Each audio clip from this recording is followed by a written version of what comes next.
Hello hello hello, आप सभी बच्चों को एमआर का बहुत बहुत नमस्कार। स्वागत है सुपर एनर्जेटिक यकीन 2.0 बैच में। आज हम लोग मोशन इन अ प्लेन का लेक्चर नंबर 3 पढ़ने वाले हैं। देखो भाई, बैच ऐसे ही आपका बहुत लेट स्टार्ट हुआ है, एक महीने नहीं कम से कम 25 दिन तो आप पीछे हैं। बहुत अच्छे से हमने टाइम को यूज करते हुए हाई डेंस कंटेंट पढ़ा है, तो हम अभी भी 25-26 दिन पीछे हैं। थोड़ा और आप पुश करिए, मेहनत करिए। 15 अगस्त आजादी दिवस तो तभी होगा ना जब आप खुद आजाद होंगे अपने भविष्य को लेकर चिंताओं से, भविष्य की चिंताओं से आजाद होंगे, मेडिकल कॉलेज में पहुंचेंगे। तो आप सभी लोगों को स्वतंत्रता दिवस की बहुत बहुत बधाई, और पूरी जान लगा के मेहनत करिए। और कंटेंट से बिल्कुल सेक्रीफाइस नहीं करना चाहते तो आपको पढ़ना पड़ेगा, बहुत मेहनत करना पड़ेगा, ठीक है। वैसे आज के लेक्चर में क्या बात करेंगे, तो आज के लेक्चर में जो भी मैंने होमवर्क दिया था प्रोजेक्टाइल मोशन पे बेस्ड वो हम करेंगे। एक दो क्वेश्चन रिलेटिव मोशन का डल गया तो उसको हटा दिया मैंने। जनरल 2D मोशन सबसे ज्यादा इंपॉर्टेंट टॉपिक है, प्रोजेक्टाइल से भी ज्यादा फॉर नीट। प्रोजेक्टाइल से भी ज्यादा अगर कोई इंपॉर्टेंट टॉपिक है तो ये है तुम्हारा जनरल 2D मोशन। ये क्या होता है, तो लास्ट लेक्चर के नोट्स में ही मैंने कुछ क्वेश्चन अटैच करके दिए थे। जैसे इनिशियल वेलोसिटी दिया है, एक्सीलरेशन दिया है, इनिशियल वेलोसिटी आईजे में, एक्सीलरेशन भी आईजे में, और टी टाइम के बाद वेलोसिटी पूछा है। तो एक्स एक्सिस की वेलोसिटी लो, एक्स एक्सिस के एक्सीलरेशन से कितने टाइम में वेलोसिटी चेंज होगा। देखो, वाई एक्सिस का इनिशियल वेलोसिटी को वाई एक्सिस का एक्सीलरेशन चेंज करेगा, टाइम गिवन है उतने देर में कितना चेंज करेगा, वाई की वेलोसिटी अलग निकालो, फिर दोनों को लिख दो। बस यही है, मतलब एक्स वाई को अलग खेलना है, बस यही करना है, और कुछ इसमें खास बात नहीं है। एंड हॉरिजॉन्टल प्रोजेक्टाइल मोशन भी पढ़ेंगे। तो चलिए शुरू करते हैं पहले होमवर्क से। Which of the following physical quantity remains constant in a projectile motion? Projectile motion में कांस्टेंट क्या रहता है? देख मेरे लाल, ये पार्टिकल को जब तुम u वेलोसिटी के पार्टिकल को ऐसे फेंकते हो थीटा एंगल पे, तो x एक्सिस की जो वेलोसिटी होती है u cos थीटा, वो चेंज इसलिए नहीं होती क्योंकि x का एक्सीलरेशन 0 होता है। लेकिन y एक्सिस की जो वेलोसिटी होती है u sin थीटा, उसका y का एक्सीलरेशन चेंज कर देता है। तो किसी भी इंस्टेंट पे यहां से आगे जाते जाओगे, y की स्पीड हर जगह अलग मिलेगी, लेकिन x की स्पीड सेम मिलेगी। एंड y के डायरेक्शन में जो एक्सीलरेशन ड्यू टू ग्रेविटी वो कांस्टेंट होता है। मतलब स्पीड तो कांस्टेंट नहीं है ना। अरे भाई, x की चेंज नहीं हो रही, y की तो चेंज हो रही। नेट लिखोगे तो उसमें x में i कैप, y में j कैप लिख के जोड़ोगे तो y की लगातार चेंज होने से नेट स्पीड चेंज हो जाएगी, वेलोसिटी वेक्टर भी चेंज हो रही, लेकिन एक्सीलरेशन चेंज नहीं हो रही, हॉरिजॉन्टल वेलोसिटी चेंज नहीं हो रही, टेंजेंशियल एक्सीलरेशन तो चेंज हो ही रही है। कैसे, ये और दिखाऊंगा। टेंजेंशियल एक्सीलरेशन मतलब एक्सीलरेशन अलोंग द पाथ, तो vertical acceleration, net acceleration constant है, लेकिन पाथ के अलोंग जो एक्सीलरेशन आएगा ना वो हर समय अलग अलग आएगा। एग्जाम्पल से एक समझाता हूं। जैसे मैंने पार्टिकल को u वेलोसिटी से थीटा एंगल में फेंका, ये पाथ है, ठीक। अब यहां पे एक्सीलरेशन किधर है, वर्टिकल डायरेक्शन में। अब इस एक्सीलरेशन का अगर तुम कंपोनेंट देखोगे, स्ट्रेट लाइन बन गया, यहां से 90 डिग्री पे एक लाइन खींचते हैं। बेटा ये थीटा है तो ये 90 माइनस थीटा हो जाएगा, तो ये थीटा हो जाएगा, ठीक है। सिंपल सी बात है। तो g का कंपोनेंट इस लाइन पे आएगा, g cos थीटा आएगा, और इस g का कंपोनेंट इस लाइन पे आएगा, g sin थीटा। जब आप एक्सीलरेशन का दो कंपोनेंट लेते हो, साइन थीटा और कॉस थीटा, तो देखो ये इसी पाथ के अलोंग लिया आपने जी साइन थीटा, मतलब पाथ के लाइन के अलोंग, वेलोसिटी के जस्ट अपोजिट, ये 80 कहलाएगा, ठीक है बेटा, 80 कहलाएगा। अब अगर मैक्सिमम हाइट पे मैं देखूं तो वेलोसिटी इधर है, जो भी तुम्हारा एक्स एक्सिस के अलोंग वेलोसिटी है, u cos थीटा वही बचेगा, और एक्सीलरेशन ये g है। बताओ, ये पूरा का पूरा एक्सीलरेशन तुम्हारा वेलोसिटी के परपेंडिकुलर है, मतलब ये ac हो जाएगा और 80 0। क्या यहां पे 80 0 था? नहीं, यहां पे 80 पाथ के अलोंग है जी साइन थीटा, पाथ के लॉन्ग है जी साइन थीटा, कंपोनेंट लेके देखो। तो टेंजेंशियल एक्सीलरेशन चेंज हो रही है लगातार, ठीक है। चलिए, ये एक सवाल है कि एक पार्टिकल को हमने फेंका, u और थीटा नहीं बताया, ये पार्टिकल ऐसे गया है इस हाइट तक और यहां तक आया, इसका टाइम फ्लाइट t है। एक पार्टिकल को मैंने इस तरीके से फेंका है, भाई साहब ये दंदनाता हुआ यहां पहुंचा है। 1 मिनट और, इन सभी सवालों को एक बार पहले आप अटेम्प्ट कर लो, सॉल्व कर लो, और जिस क्वेश्चन में डाउट है उसको फटाफट देखो, ठीक है। जिस क्वेश्चन में डाउट है उसको फटाफट देखो। चलो भाई बताओ, तो टाइम ऑफ फ्लाइट किसका ज्यादा होगा? तो सर इनिशियल वेलोसिटी भी नहीं पता और एंगल ऑफ प्रोजेक्शन भी नहीं पता, तो हम कैसे बता सकते हैं? जब हमें किसी भी पार्टिकल का ना तो एंगल ऑफ प्रोजेक्शन पता है, ना ही मुझे स्पीड पता है, तो हम कैसे बताएंगे कि किसका टाइम ऑफ फ्लाइट ज्यादा होगा? बता सकते हैं।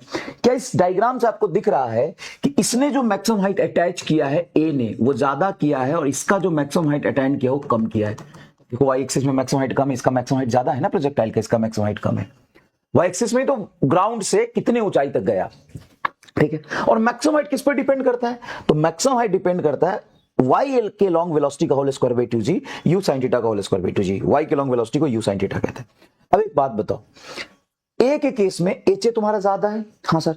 अगर ये ज्यादा है 2g तो सब में कांस्टेंट होगा, अगर ये ज्यादा है तो स्पीड ज्यादा होना चाहिए कि नहीं होना चाहिए बताओ भाई साहब। ऑब्वियस सी बात है, अगर मैक्सिमम हाइट ज्यादा है तो वर्टिकल डायरेक्शन में स्पीड ज्यादा रहा होगा, और अगर वर्टिकल डायरेक्शन में स्पीड ज्यादा रहा होगा तो time of flight vertical direction की स्पीड पे डिपेंड करता है। तो जिसका वर्टिकल डायरेक्शन में स्पीड ज्यादा है, ये ज्यादा है, टाइम ऑफ फ्लाइट भी ज्यादा होगा।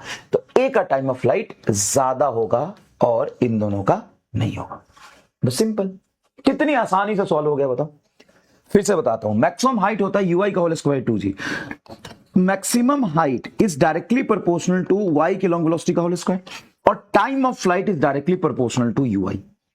ऑब्वियस सी बात है, हाइट ज्यादा तो वर्टिकल डायरेक्शन में स्पीड ज्यादा। सर 2g तो भाई ए के केस में मैक्सिमम हाइट लिखोगे यू ए का whole square by 2g along y axis, और एच बी लिखोगे यू बी वाई के लॉन्ग वेलोसिटी बाई 2g। इसका हाइट ज्यादा है तो इसका वर्टिकल वेलोसिटी ज्यादा होगा, सिंपल सी कहानी है। और जिसका वर्टिकल वेलोसिटी ज्यादा, टाइम ऑफ फ्लाइट ज्यादा। ये देखो क्या कह रहा है, ball is projected with u at a different angle many times, then maximum area covered by the projectile is. देखो जैसे ये सवाल ऐसे पूछा जाता है कि एक मिसाइल दाग रहे हैं, है ना, दुश्मन के कोने में, और बीच में फंसे, चारों तरफ से दुश्मन है, तो कितने एरिया के दुश्मन को मार सकते हैं। तो अगर तुम मिसाइल डालोगे तो मिसाइल ऐसा नहीं कि जमीन पे डालोगे, हवाई फायरिंग करोगे। हवाई फायरिंग अगर आप 45 डिग्री पे करते हो तब आपका प्रोजेक्टाइल सबसे ज्यादा मैक्सिमम रेंज तक जाएगा, जिसकी वैल्यू होती है u square by g 45 degree पे। अगर ज्यादा एंगल पे तुम प्रोजेक्टाइल को फायर किए, तो एंगल बढ़ाए तो ये यहां गिर जाएगा, और एंगल बढ़ाए तो यहां गिर जाएगा, और एंगल बढ़ाए तो यहां गिर जाएगा, और एंगल कम किए तो भी पीछे गिर जाएगा, और कम किए पीछे गिर जाएगा, और कम किए पीछे गिर जाएगा। तो देखो ध्यान से, अगर कम करते जाओगे तो पीछे गिरेगा, और एंगल बढ़ाते जाओगे तो आगे बढ़ेगा, एंगल बढ़ाते जाओगे आगे बढ़ेगा 45 पे मैक्सिमम, और फिर एंगल बढ़ाओगे तो पीछे गिर जाएगा। मतलब चाहे तुम कितने भी एंगल पे फायर करो, 45 डिग्री पर जो रेंज मिलेगा उससे पीछे ही सारा रहेगा। अब कितना ही दूर पे 45 डिग्री पर मैक्सिमम रेंज पर इधर फायर कर सकते हो, इधर इधर इधर इधर इधर इधर, मतलब ये मैक्सिमम रेंज जो है उस रेडियस के अबाउट ये एक सर्कल बन जाएगा। अब कितने एरिया तक हम दुश्मन को मार सकते हैं, तो ये पूरा एरिया होगा। इस एरिया की वैल्यू होगी पाई इंटू रेडियस का होल स्क्वायर। अब मैक्सिमम एरिया करना है तो पाई इंटू आर मैक्स का होल स्क्वायर, और रेडियस मैक्सिमम क्या होगा सर, रेंज। कितने एक्स एक्सिस में गया, यू स्क्वायर बाई 2g, तो यू स्क्वायर बाई जी का होल स्क्वायर। रेंज होता है बेटा आर बराबर u square sine 2 theta by g. Theta को 45 रखोगे साइन 91 हो जाएगा, मतलब u square by g is maximum range. बढ़िया सवाल है ये, है ना, बढ़िया सवाल है। नेक्स्ट देखिए, अच्छा दो बॉल को हमने प्रोजेक्ट किया, एक को इस लाइन पे एक को इस लाइन पे, ये गया इस साइड को टर्न करके यहां गिर गया, ये भाई साहब बहुत दूर तक गया है, यहां गिरा। टाइम ऑफ फ्लाइट को कंपेयर करो। और बड़ा सुंदर सवाल है ये, तुम खुद सोच सकते हो, कर सकते हो बड़े आसानी से। दोनों केस में मैक्सिमम हाइट सेम है, देखो दोनों केस में मैक्सिमम हाइट सेम है, बोलो है कि नहीं है। दोनों केस में मैक्सिमम हाइट सेम है कि नहीं सर, सेम है। दोनों केस में मैक्सिमम हाइट सेम है। अगर दोनों केस में मैक्सिमम हाइट सेम है, जी तो सबके लिए सेम होता है, तो वर्टिकल स्पीड दोनों का सेम आ जाएगा, और अगर वर्टिकल स्पीड सेम आ गया तो टाइम ऑफ फ्लाइट सेम होगा। क्या मैं कह रहा हूं कि दोनों का मैक्सिमम हाइट सेम है, तो क्या स्पीड सेम रहा होगा, प्रोजेक्शन की स्पीड। क्या मैंने इसको u1 से फेंका है, क्या u2 से फेंका है, u1 u2 को कंपेयर करो, compare u1 u2, u1 and u2 you can not compare. Even कर भी सकते हो, मैं भी बताऊंगा, लेकिन डायरेक्टली नहीं कर सकते। हमें अगर दोनों का मैक्सिमम हाइट सेम है तो हमें u सेम मिलेगा कि u की वर्टिकल वेलोसिटी सेम मिलेगी। आप u पूछ रहे हो, u मतलब एंगल ऑफ प्रोजेक्शन पर जो स्पीड दी है टेढ़ा, एंगल ऑफ प्रोजेक्शन पे जो स्पीड दी है टेढ़ा, वो स्पीड अभी नहीं बता सकते ना। हम y और x को अलग करेंगे, और मैक्सिमम हाइट वर्टिकल में दोनों का सेम है तो वर्टिकल वेलोसिटी सेम होगा, और वर्टिकल वेलोसिटी सेम है तो टाइम ऑफ फ्लाइट सेम होगा, मतलब ये टाइम फ्लाइट सेम रहेगा। अब सुनो ध्यान से, इस u1 और u2 का इधर हो जाएगा वर्टिकल कंपोनेंट u1y, और इसका वर्टिकल कंपोनेंट होगा u2y। मैं करूं दोनों की वर्टिकल हाइट मैक्सिमम सेम है तो वर्टिकल स्पीड सेम होगा। अब हॉरिजॉन्टल स्पीड की हम बात करें, u1x एंड u2x। अब हम रेंज देखें तो रेंज अगर a का देखेंगे तो x एक्सिस की वेलोसिटी इनटू टाइम फ्लाइट, और रेंज अगर b का देखेंगे x एक्सिस में वेलोसिटी b का इनटू टाइम फ्लाइट। क्या टाइम ऑफ फ्लाइट दोनों का सेम है, हाँ सर टाइम फ्लाइट सेम है। रेंज किसका ज्यादा है, b का। अगर b का रेंज ज्यादा है तो हॉरिजॉन्टल वेलोसिटी b का ज्यादा होगा। Horizontal velocity of b is greater, क्यों, देखो दोनों की मैक्सिमम हाइट सेम है, हाँ सर मैक्सिमम हाइट सेम है। अगर दोनों की मैक्सिमम हाइट सेम है तो दोनों का वर्टिकल वेलोसिटी सेम होगा, वर्टिकल वेलोसिटी सेम तो टाइम ऑफ फ्लाइट सेम। यहां तक पता चल गया। हाँ, लेकिन सेम टाइम ऑफ फ्लाइट में ये यहां से यहां तक आया, ये यहां से तक आया, टाइम ऑफ फ्लाइट दोनों का सेम है, एक और बी का, और ये ज्यादा दूर गया है आरबी। ज्यादा दूर इसलिए गया क्योंकि इसकी हॉरिजॉन्टल वेलोसिटी ज्यादा होगी। आप मैक्सिमम हाइट वाई को अलग करो, वाई में सिर्फ देखो मैक्सिमम हाइट सेम तो वाई के इनिशियल वेलोसिटी सेम। मजा आ गया कि नहीं? मजा आ गया? क्वेश्चन नंबर 4 में कमेंट करके बता दो। मजा, अब बहुत आसान है, जबकि 99% बच्चे यहां पे फंसते हैं। अगर मैं तुमसे पूछ दूं कि हॉरिजॉन्टल वेलोसिटी दोनों का कंपेयर करो, अब एक बात बताओ, दोनों की वर्टिकल वेलोसिटी सेम है, हाँ, लेकिन दोनों की हॉरिजॉन्टल वेलोसिटी सेम नहीं है, तो नेट वेलोसिटी किसकी ज्यादा होगी? ऑब्वियस सी बात है, नेट वेलोसिटी मिलता है x और y का जोड़, y दोनों का सेम, x जिसका ज्यादा उसका नेट ज्यादा, तो तुम कह सकते हो u2 is greater than u1। बताओ, तुम ये कह सकते हो u1a मतलब पहले की स्पीड ऑफ प्रोजेक्शन, पहले की स्पीड ऑफ प्रोजेक्शन a की कम होगी और दूसरे की स्पीड ऑफ प्रोजेक्शन ज्यादा होगी। तो हॉरिजॉन्टल वेलोसिटी दूसरे की ज्यादा, दूसरे की स्पीड ऑफ प्रोजेक्शन भी ज्यादा, क्योंकि दूसरे का रेंज भी ज्यादा। मैक्सिमम हाइट सेम तो वर्टिकल वेलोसिटी दोनों का सेम। बहुत आसान कंसेप्ट है, कोई खास बात नहीं है। मजा आ गया कि नहीं जरूर बताइएगा। अब ये सवाल देखिए, एक बॉल को हमने सीधा फेंका, हमें नहीं पता, हमें बताया कि बॉल पैराबोलिक पाथ ट्रेवल कर रहा है। ए पर जब बॉल पहुंचा है तो उस समय, ए यहां लिखा हुआ, ए पर जब बॉल पहुंचा है उस समय टाइम मुझे दे दिया है कुछ, ball is at same height at 4 second and 8 second. यहां पर टाइम हो रहा है 4 सेकेंड, मतलब बॉल को यहां से यहां तक जाने में लगा है 4 सेकेंड, मतलब इसी 4 सेकेंड में बॉल ये साइड पे गया होगा एंड हॉरिजॉन्टल डिस्टेंस इतना ट्रेवल किया है। ओके, यहां पे हमें T2 दे दिया है 8 सेकेंड, ठीक है, यहां पे 8 सेकेंड दे दिया T2। Then find speed of projection and angle of projection. एक और चीज इंफॉर्मेशन दी हुई है कि इस A से B तक हॉरिजॉन्टल डिस्टेंस 80 मीटर है। पता है? पता है? सवाल को पहले x और y में अलग अलग बांटो, सवाल को पहले x और y में अलग करो। बिल्कुल सर करते हैं। अब मुझे बताओ, अगर मैं ऑब्जेक्ट को u स्पीड से फेंका होता थीटा एंगल पे तो x एक्सिस की वेलोसिटी u cos थीटा आती। हाँ, मुझे बताओ, अगर मैं a से b तक हॉरिजॉन्टल डायरेक्शन मोशन कंसीडर करूं, हॉरिजॉन्टल मोशन फ्रॉम a से b, तो हॉरिजॉन्टल डिस्टेंस x कितना, 80 मीटर। हाँ, और x एक्सिस की velocity into time of flight, sorry यहां से यहां तक जाने का टाइम। सिंपल सी बात है, मैं भले ही ऐसे गया यहां से यहां तक, लेकिन सिर्फ मैं हॉरिजॉन्टल डिस्टेंस अगर देखूं तो कितना है, 80 मीटर।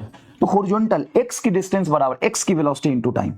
x की डिस्टेंस 80 मीटर, x की वेलोसिटी हमेशा u cos थीटा हो तो चेंज होगा नहीं, और यहां से तक जाने का टाइम है, यहां 4 सेकंड हो रहा है, 8 सेकंड हो रहा है, 4 सेकंड, 4 से 80 कटेगा, 20 चौके 80, u cos थीटा की वैल्यू तुम्हारी 20 आ गई, u cos थीटा की 20 आ गई। एक बात समझो कि पार्टिकल जब यहां से यहां तक गया तो कितना टाइम लिया, तो 4 सेकंड। तो यहां से यहां तक कितना टाइम लेगा, यहां से यहां तक कितना टाइम लेगा, 4 सेकंड। मोशन सिमेट्रिक होता है, ये 4 सेकंड है तो ये भी 4 सेकंड होगा। क्लियर है? हाँ सर, ये तो 4 सेकंड होगा। अब बताओ, यहां से फेंका, चलते चलते चलते चलते जब यहां पहुंचा तो टोटल टाइम कितना हो रहा है, 8 सेकंड। तो 8 and 4 12 second is the time of flight. तो 8 second plus 4 second is equal to 12 second time of flight हो जाएगा। और टाइम ऑफ फ्लाइट को हम लिखते हैं 2u sin theta by g। अब देखिएगा 12, 2 से 12 काटो 6 और g है 10, 10 को इधर ले जाओ तो 60 बराबर u sin थीटा, और वो है तुम्हारा u cos थीटा बराबर 20। तो क्या क्या चाहिए था हमें, then the find speed of projection. अब देखो कितनी आसानी से निकल गई। क्या ये तुम्हारी ux है, initial velocity of projection ux, ux तो हमेशा ये रहेगी, और u sin थीटा क्या initial velocity of projection in y होता है। हाँ, तो नेट कंपोनेंट तुम वेलोसिटी का लिखोगे ux i cap plus uy j cap, तो सिंपल हो जाएगा तुम्हारा 20i प्लस 60j। इसका मैग्नीट्यूड निकाल दो, स्पीड ऑफ प्रोजेक्शन आ गया। अरे भाई u sin थीटा क्या होता है, velocity of projection in y और velocity of projection in x। दूसरी बात है, मुझे एंगल ऑफ प्रोजेक्शन चाहिए, तो पहले इक्वेशन को दूसरे इक्वेशन को पहले से डिवाइड करो। दूसरा equation u sin theta is equal to 60 और पहला equation u cos theta, u cos theta is equal to 20। Divide कर दो, u से u कट गया, tan theta is equal to 3, theta is equal to tan inverse 3। कोई calculation mistake हो जाए तो इसको इग्नोर करना। बोलो मजा आया कि नहीं, थोड़ा आसान सवाल लगा। यस, नेक्स्ट देखिए, ball is projected at 2 different angle such that range are same. 2 different angle पे फेंका लेकिन रेंज सेम है। तो मान लो पहला angle, let's first angle of projection alpha है ना, first angle of projection alpha है, first angle of projection alpha है, and second angle of projection beta है। Second angle of projection beta है। अगर दोनों को मैं ऐड कर दूं अल्फा प्लस बीटा, बताओ क्या होगा सर? 90 डिग्री। यस। अब वो कह रहा है कि पहले का टाइम ऑफ फ्लाइट है 4 सेकंड और दूसरे का time of flight 6 second, then find horizontal range. दोनों का टाइम ऑफ फ्लाइट दे दिया, मतलब ये कह रहा है कि एक पार्टिकल को हमने फेंका अल्फा एंगल पे यहां पहुंचा, दूसरे को फेंका बीटा एंगल पे यहां पहुंचा। ठीक है, अब रेंज बताओ दोनों की क्या होगी? सर रेंज दोनों की सेम है, कहां लिखा? यहां लिखा। और दोनों का टाइम ऑफ फ्लाइट हमको बता दिया, बताओ कैसे करोगे? तो देखो, पहले का टाइम ऑफ फ्लाइट है t1 बराबर u साइन अल्फा बाई जी, और दूसरे का टाइम फ्लाइट होगा t2 बराबर 2u साइन बीटा बाई जी। क्या कोई प्रॉब्लम? नहीं सर। और अल्फा प्लस बीटा 90 होगा क्योंकि दोनों पर रेंज सेम है, तो कंप्लीमेंट्री एंगल है। ओके, अब एक काम करते हैं, इन दोनों को प्रोडक्ट कर दो।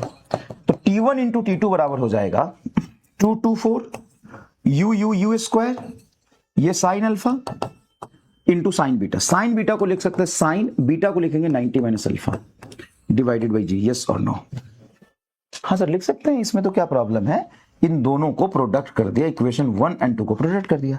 t1 की वैल्यू हमको दी है 4 और उसकी है 6, तो 4 गुना 6 बराबर 4u square into sine alpha और sine 90 minus theta cos alpha, तो ये हो जाएगा तुम्हारा sine alpha into cos alpha बटा जी। अब ध्यान से देखो, इसको तुम क्या बोल सकते हो? तो इसको क्या बोल सकते हो? याद करो कि 4 को अगर तुम लिखो 2 इंटू 2, तो 4 को लिखो 2 into 2, 2u square sine alpha cos alpha हो जाएगा u square sine 2 alpha by g, मतलब ये रेंज है। तो वो तुम्हारा हो गया 4 इंटू 6 बराबर 2r, 2 से कटेगा ये 2, 6 दूना 12, रेंज बराबर 12 मीटर।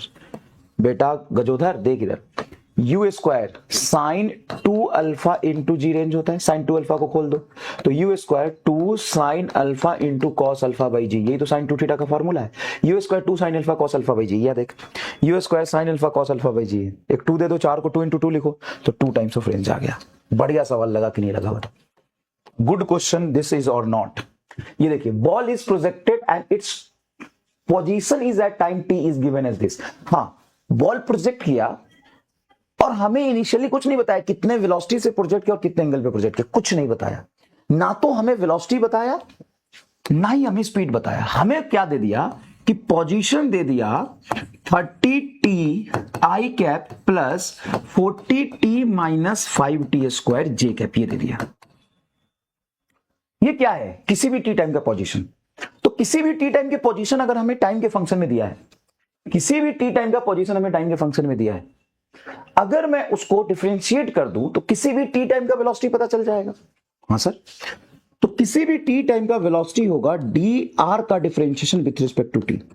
अब बताओ 30t का डिफरेंशिएशन क्या होगा टाइम के रिस्पेक्ट में? सो 30 का तो 30 कांस्टेंट बाहर, t का 130 आई के प्लस 40t का हो जाएगा ये 40 माइनस 5 कांस्टेंट बाहर t स्क्वायर का 2t, तो 5 कांस्टेंट बाहर t स्क्वायर का हो गया 2t इंटू जे कैप। अब ढंग से देखोगे तो वेलोसिटी किसी भी टी टाइम पे आया है आपका 30 आई कैप प्लस 40 माइनस 10t जे कैप।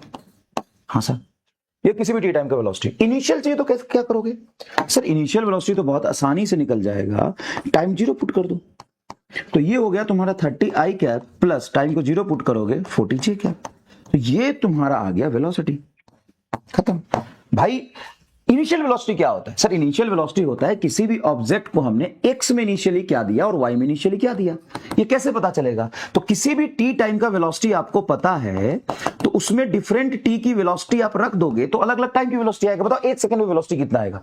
30 आई कैप, यहाँ पे 1 रख दो। 2 सेकंड में कितना होगा? यहाँ पे तो t है नहीं, यहाँ पे t 2 रख दो।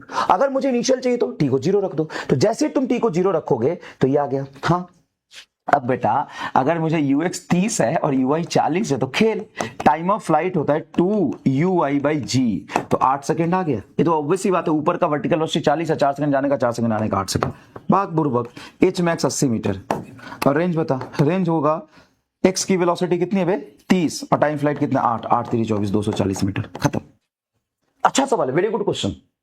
ये सारे क्वेश्चन जो मैंने हाथ से लिखे सबको नोट्स में कॉपी करना है, ठीक है? बता दूंगा, पीवाई की कॉपी नहीं करना, लेकिन ये सारा चीज आपको कॉपी करना है, ठीक है? चलो, अब एक सवाल मैंने ये दिया, क्वेश्चन नंबर 8, सेम भी पैटर्न पे, कुछ नहीं किया, वही सवाल है, सेम अब इसका आंसर आप निकालो, एक बार रफ पेज में करो, भूल जाओ कि तुमने पहले क्या किया था, सब भूल जाओ।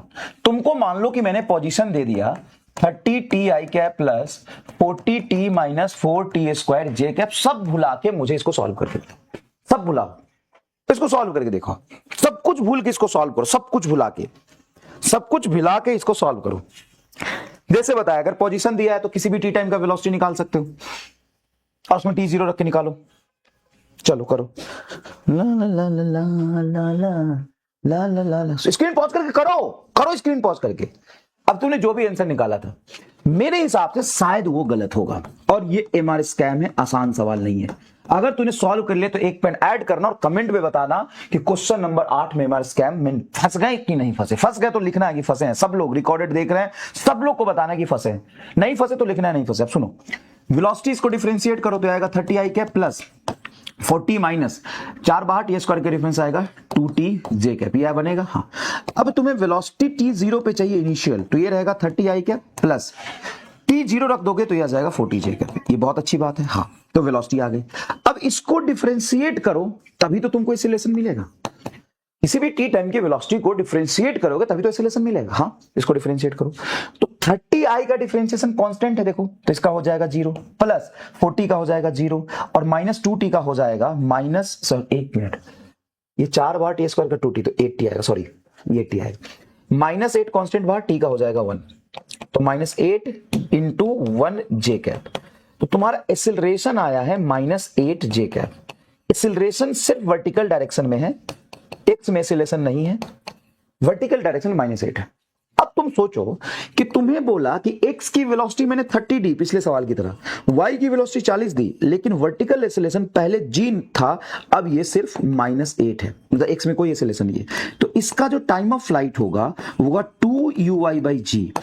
2uy की वैल्यू 40, g की वैल्यू 10, ये कट के, एक मिनट, g की वैल्यू 8, तो ये 4 दूना 8, 2uy बाई जी, हाँ 40, और g इसको रखेंगे 8, तो 4 दूना 8, 8 8 8, एक सेकेंड, जी की वैल्यू, अच्छा नहीं 40 होगा ना, ये 40 है और ये 8 है, तो इसको काटोगे 4 और 4 से कटेगा 10 second is your time of flight.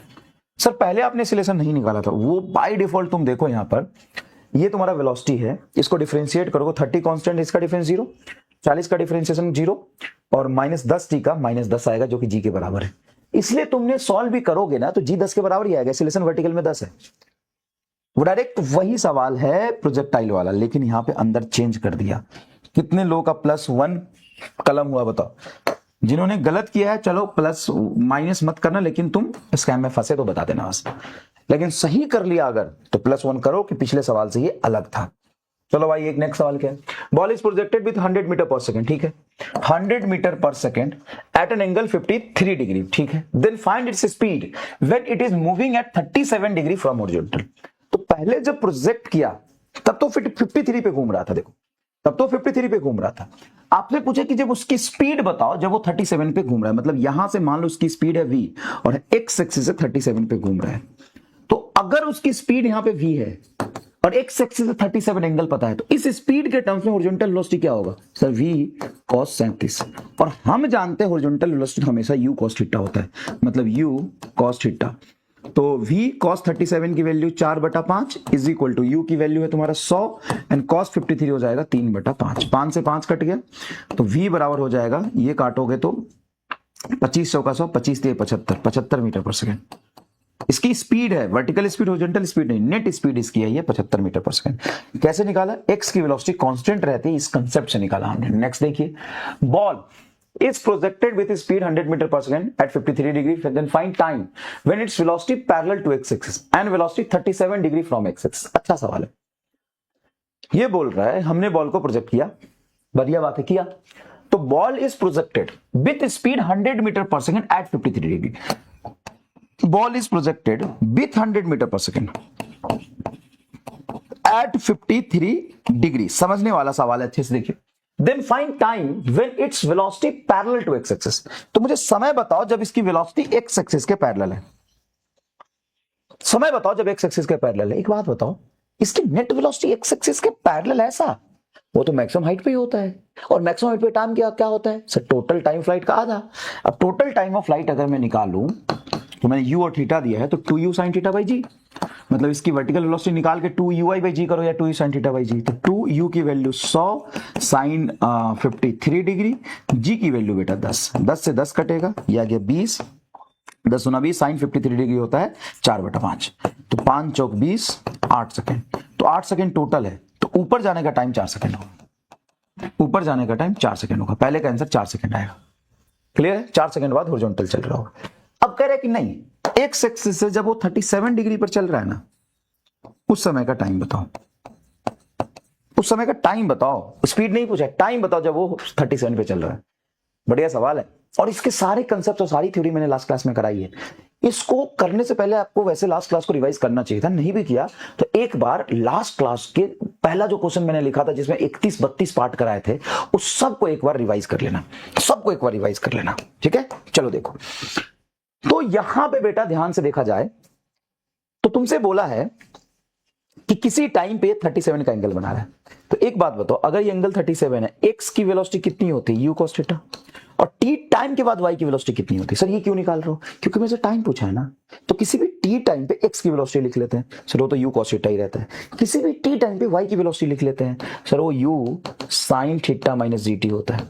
अब ये tan अल्फा, क्या मैं वेलोसिटी का perpendicular u sin theta minus GT बटा हॉरिजॉन्टल u cos थीटा लिख सकता हूं? हाँ। कितना एंगल बना? 37, तो tan 37 is equal to u कितना है? 100 इंटू साइन 53 है angle, theta angle of projection, minus g की वैल्यू 10 इंटू टी बटा u कितना है? 100 इंटू कॉस 53, हो गया ना? कॉस 53 की वैल्यू साइन रखो, tan रखो, यहाँ से टी निकाल लो, फाइन टी। इजी हो गया कि नहीं? कमेंट करके बताइए टाइम कितना है, और सभी लोग आपस में कंफर्म करिए, कितना आसान है। नेक्स्ट देखिए, ball is projected at angle 45 degree and it touches the top of a pole at a distance 5 metre and fall other side at a distance 2 metre from the pole, then find height of the pole. आय हाय हाय, क्या शानदार सवाल है, और तुमको भाई ये आता है और बहुत अच्छे से आता है, ये सिर्फ आता नहीं है, बहुत अच्छे से आता है। बॉल को हमने प्रोजेक्ट किया, यू दिया नहीं दिया कोई बात नहीं, 45 पे प्रोजेक्ट किया, ये दिया, और प्रोजेक्ट करके जा रहा है, pole at a distance 5 metre, यहां से 5 मीटर पे पोल है। अब पोल एग्जैक्टली मिड में है जरूरी नहीं है, वो मैक्सिमम हाइट नहीं है, पोल मैक्सिमम हाइट पे पोल नहीं है, पोल कहीं बना हुआ है, कहीं आगे, यहां पर ये पोल बना हुआ है, देखो ये आपका पोल बना हुआ है, देखिए ये आपका पोल बना हुआ है। अब इस पोल से यहां पे टकराने के बाद इधर गिर गया, कितने डिस्टेंस पर? तो 2 मीटर पे गिर गया, 2 मीटर पे गिर गया from the pole, then find height of the pole. तो इस पोल की हाइट बताओ कितनी है? तो तुमको सिर्फ इतना दिया कि u स्पीड नहीं दिया, सिर्फ इतना दिया कि थीटा एंगल में फेंका, ओरिजिन से पॉइंट ऑफ प्रोजेक्शन से 5 मीटर आगे एक पोल है, उसके टॉप को टच करते हुए पोल से आगे 2 मीटर पे गिर गया। तो पोल की हाइट बताओ, पोल की हाइट बताओ। याद करो, ये सारी चीजें, सारे कंसेप्ट हमने डिस्कस किया है, और मुझे लगता है कि डायरेक्ट थ्योरी पढ़ाने के बाद लैंग्वेज वाले क्वेश्चन सीधा नहीं कराना चाहिए, आपको समय देना चाहिए रिलेट करने का और सोचने का। सभी लोग प्लीज एक कमेंट करके बताना कि अभी हमने जो 11 सवाल किए, हर एक सवाल पीछे के कंसेप्ट से जो मैंने डिटेल थ्योरी का रिवीजन कराया था, हर एस्पेक्ट पीक डिटेलिंग कराई थी एकदम। मतलब प्रोजेक्टाइल मोशन में 32 चीजें बताइए तुम्हें, प्रोजेक्टाइल में 32 चीजें बताइए, 32 चीजें बताइए, 32 चीजें बताइए आपको प्रोजेक्टाइल में, और उसी के अराउंड सारे सवाल बन रहे। बताओ कैसे करोगे इक्वेशन ट्रेजेक्टरी से? मुझे बताओ कि इस पॉइंट का अगर कोऑर्डिनेट लिखूं, तो अगर ये 0,0 है तो x में कितने आगे गए? 5 मीटर, y में कितना ऊपर? हाइट ऑफ द पोल ये है, x और y कोऑर्डिनेट मिल गया, और x y में जो रिलेशन होता है वही तो इक्वेशन ट्रेजेक्टरी होता है। बताओ क्या होता है? y is equal to x tan theta into 1 minus x by r, that's it.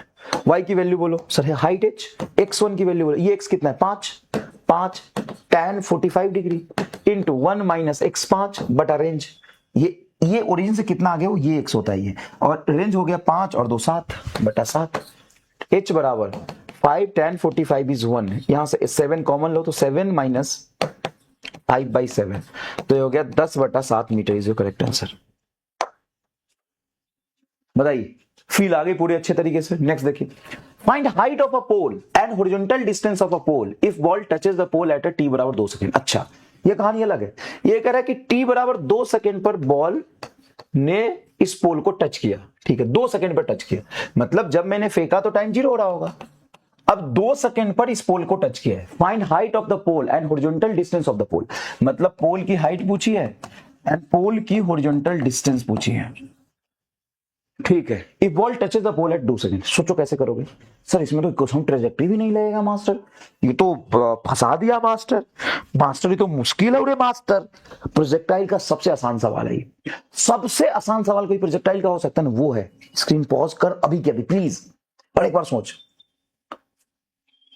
एक बात बता कि ये प्रोजेक्टाइल मोशन 2D मोशन होता है। हाँ, जब भी 2D मोशन आया तो आसान बनाने के लिए एक्स और वाई को बिल्कुल सेपरेट करके सोच सकते हो। हाँ बताओ, एक्स एक्सिस की वेलोसिटी क्या होगी sir? 100 u cos 53 degree. X की वेलोसिटी होगी u cos 53।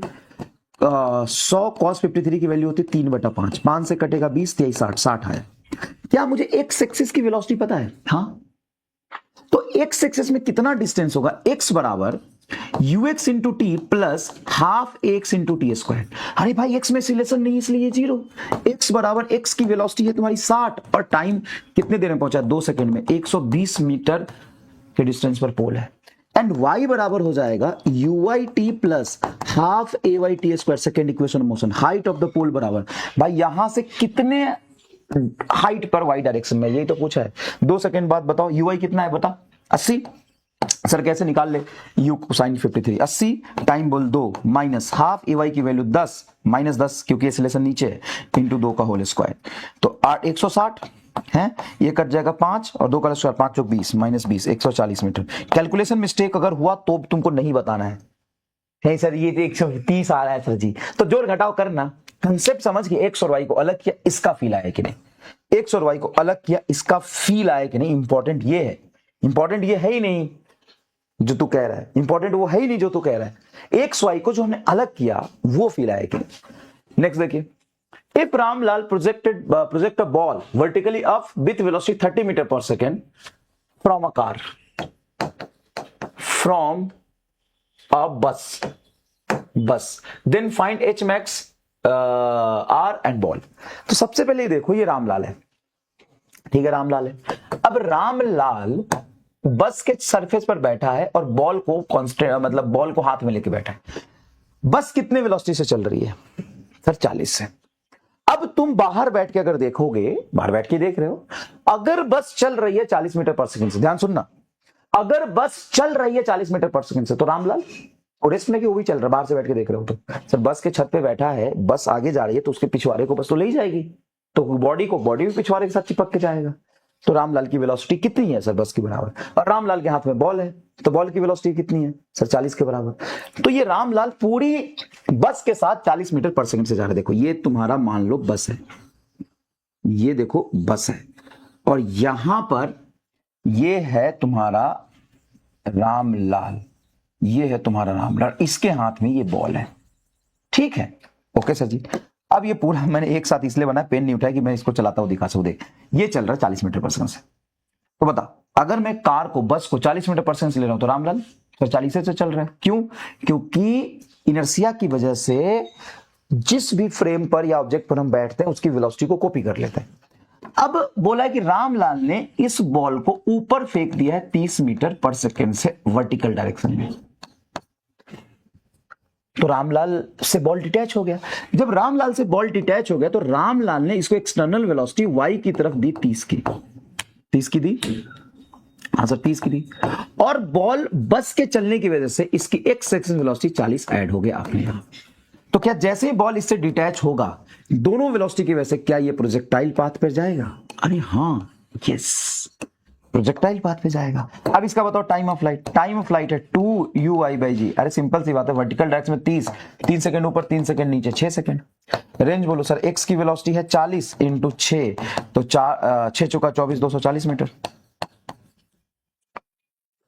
और मैक्सिमम हाइट हो जाएगा 6 सेकंड में, सॉरी 3 सेकंड ऊपर गया 3 सेकंड नीचे, मतलब 45 metre.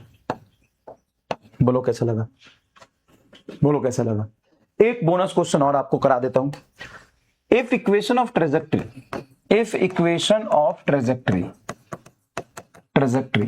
y is equal to √3x minus x square by √3 है, चलो ला ला ला ला ला ला ला ला। चलो then find angle of projection and range, angle of projection and range. चलो angle and projection and range निकालो सभी लोग। बिल्कुल भी तुमको ये रिकॉर्डेड क्लास नहीं लगेगा, पूरा लाइव का फील आएगा, मेरी गारंटी है। चलो बताओ सर क्या बताना है? Equation angle of projection and range ये निकालना है। अब यहां पर ध्यान से देखिएगा सभी लोग ध्यान से देखिएगा कि इक्वेशन ऑफ ट्रेजेक्ट्री जो हमें गिवन है वो गिवन है √3x minus x square by √3, ये गिवन है। हाँ, यहां से अगर मैं कंपेयर करूं इसको अपने स्टैंडर्ड वाले इक्वेशन से जो होता है x tan theta into 1 minus x by r, उससे अगर मैं कंपेयर करूं तो अभी मैं कंपेयर नहीं कर सकता क्योंकि उसके फॉर्मेट में नहीं है ना।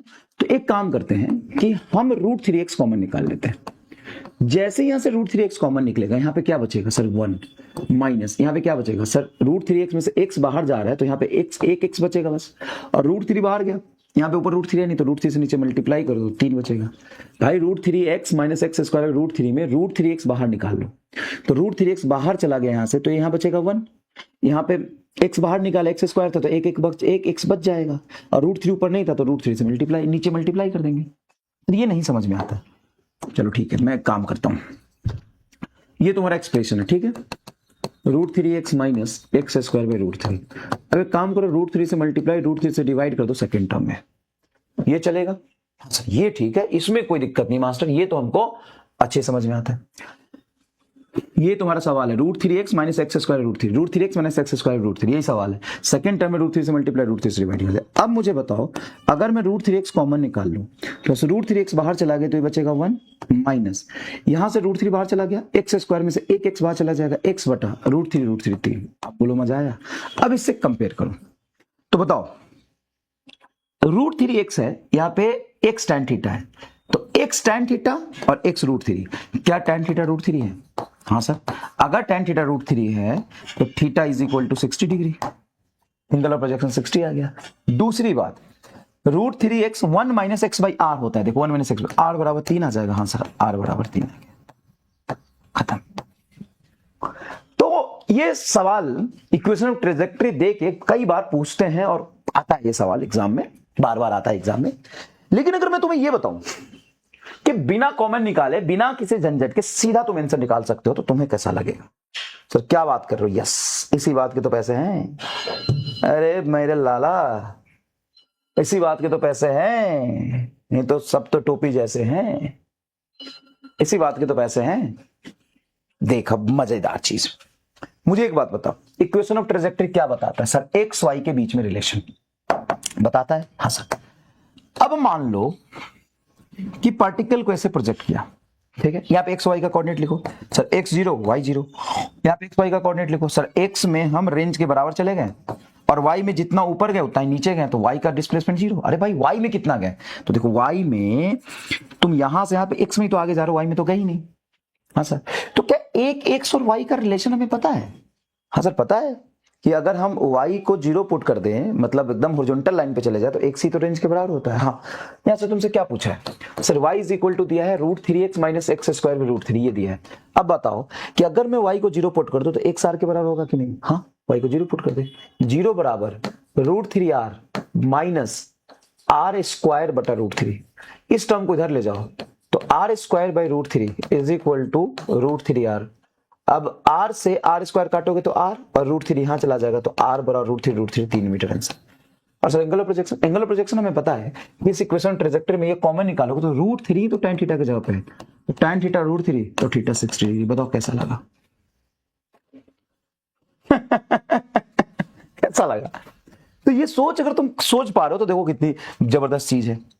अच्छा यहां का कोऑर्डिनेट लिखो तो सर ये पूरा रेंज है, अगर मैक्सिमम हाइट के आधे पर गए तो x में हम r/2 पे हैं तो ये h है। तो अगर तुम x को r/2 पुट कर दो तो तुम्हें y h के बराबर आ जाएगा। इसी में अगर r को तुम r/2 पुट कर दो तो ये h के बराबर आ जाएगा।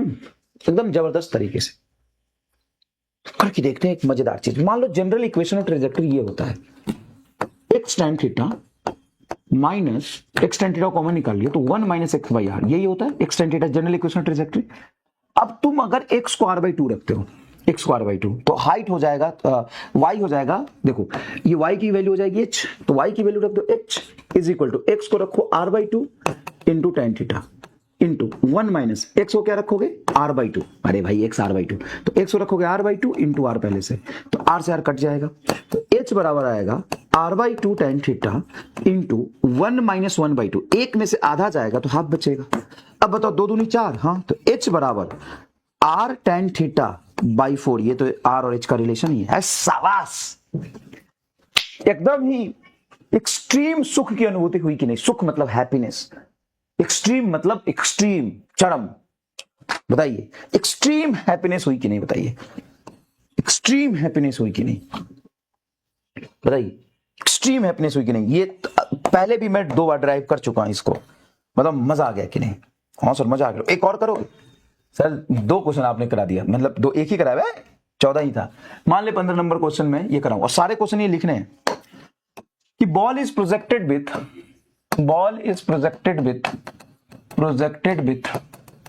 Speed 100 metre per second at angle 37 degree, then find time when ball is moving perpendicular to initial direction of projection। करो इसको सर, ये तो बहुत आसान है। हाँ तो करो, स्क्रीन पॉज करके सभी लोग अटेम्प्ट करेंगे, है ना? स्क्रीन पॉज कर दो और थप करो, स्क्रीन पॉज करके सभी लोग करो ताकि अच्छे से कर पाओ आप। चलिए स्क्रीन पॉज करके करिए सभी लोग, चलिए स्क्रीन पॉज करके करिए।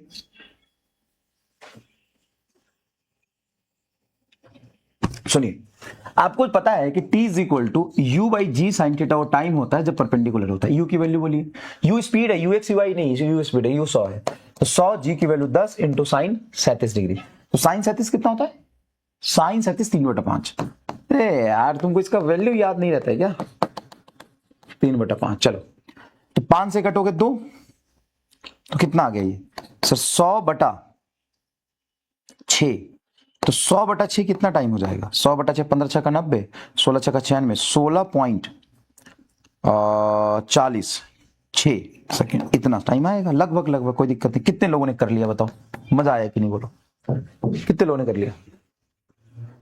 जल्दी बताओ, कमेंट करके बताओ यस या नो। अभी रिकॉर्डेड जब भी तुम लाइव देख रहे हो तो बताओ क्वेश्चन नंबर 15 कितने लोगों ने कर लिया? जल्दी बताओ सर, प्लीज यार बता देना यार, प्लीज यार, प्लीज कितने लोगों ने कर लिया? जल्दी बताओ, जल्दी फटाफट।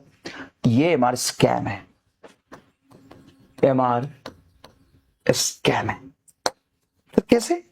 ये इसका आंसर होगा नॉट पॉसिबल सर, लेकिन व्हाई? आराम से सोचो, लाइव क्लास में इसको मैं बताऊंगा। और अपना कलम -1 कर लेना तुरंत से पहले, अगर तुमने ये आंसर निकाला तो। इस सवाल का आंसर ही नहीं आएगा सर, आपने तो कराया था। सोचना अधूरा इसलिए छोड़ा था मैंने, करा के एक पॉइंट छोड़ दिया था। क्यों छोड़ा था? कि स्कैम में फंसाने के लिए।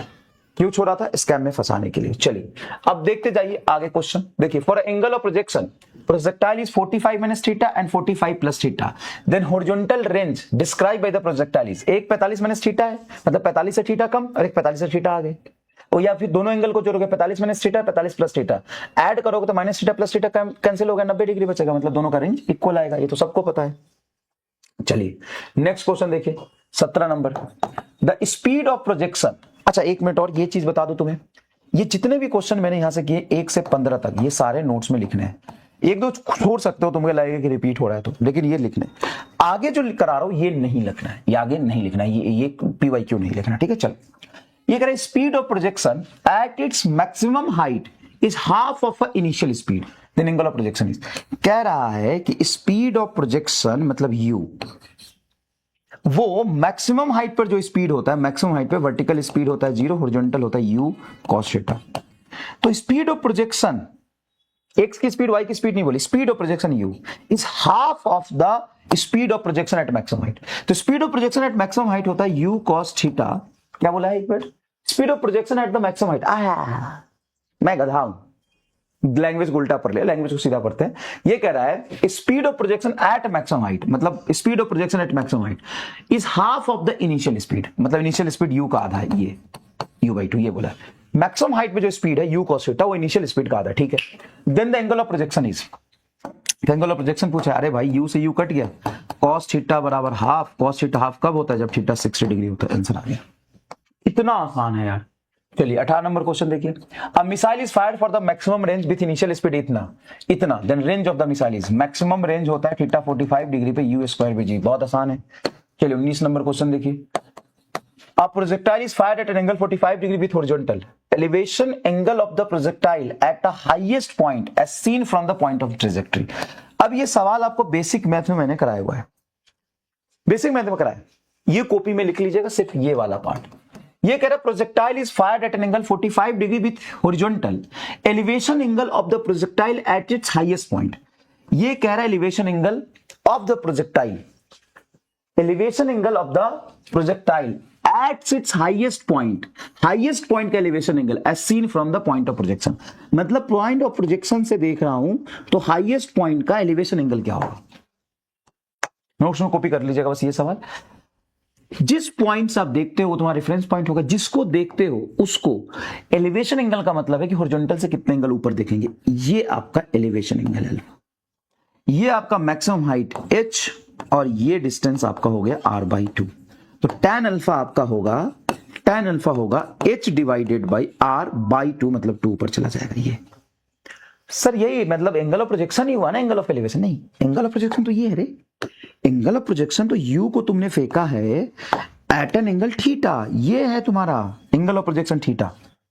और पार्टिकल को थीटा एंगल में फेंका तब ये कर्व पाथ पे चलते हुए यहां पे आया है। तो इनिशियल पॉइंट ऑफ प्रोजेक्शन से थीटा एंगल में फेंकोगे तो कर्व पाथ को फॉलो करते हुए यहां पे आए, और तुम एलिवेशन एंगल देख रहे हो, मतलब हॉरिजॉन्टल से उस पॉइंट को देखने के लिए कितने एंगल पे इंक्लाइंड होगा। तो इस पॉइंट को डायरेक्टली ऐसे सीधा मिलाएंगे, और ये थीटा अलग है, ये अल्फा है। अच्छा सर हम जानते हैं 2 रहने दो, r भी रहने दो, जो h होता है वो तो r tan theta by sorry जो r होता है रेंज, क्या पढ़ा था अभी, h is equal to r tan theta by 4, sorry h is equal to r tan theta by 4 होता है। तो हम h को क्या लिख सकते हैं? r tan theta by 4। ये 2 और r रहने दिए, h को क्या लिख सकते हैं? r tan theta by 4। तो r से r कट गया, 2 से 4 कटेगा 2, तो tan अल्फा की जो वैल्यू है वो tan थीटा बाई 2 है। तो अल्फा हो जाएगा tan इनवर्स, ये tan को उधर ले जाओ तो अल्फा बचेगा, tan inverse tan theta by 2। या क्या? अरे है नहीं आंसर ये तो, as seen from the point of projection। हाँ गलत लिखा है, ये आंसर आएगा tan थीटा बाई 2। थीटा की वैल्यू, अच्छा थीटा 45 दिया हुआ है, थीटा 45 दिया, तो ये 45 रखो, tan 45 क्या होता है? 1, तो 1/2, तो ये आ जाएगा tan इनवर्स 1। अच्छा थीटा की वैल्यू 45 दी, तो ये आंसर आ गया। नेक्स्ट देखिए, हाँ ये 20 नंबर सवाल है। The horizontal range and the maximum height of the projectile are equal, then angle of projection will be, बताओ। ये तो क्लास में भी किया था, h is equal to r tan theta by 4, ये दोनों सेम है, तो tan थीटा तुम्हारा 4 आ जाएगा, तो theta is equal to tan inverse 4।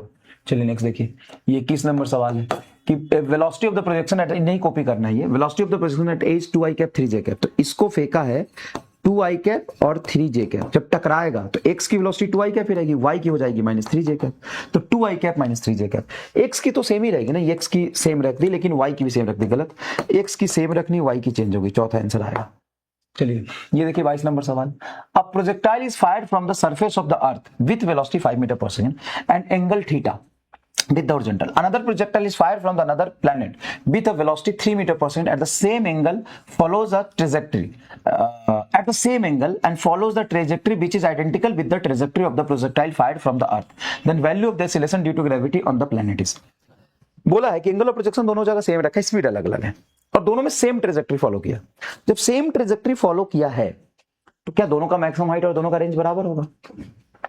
अगर दोनों की मैक्सिमम हाइट और दोनों की रेंज बराबर है तो सीधा लिखो ना, अर्थ पर रेंज बराबर प्लैनेट पर रेंज।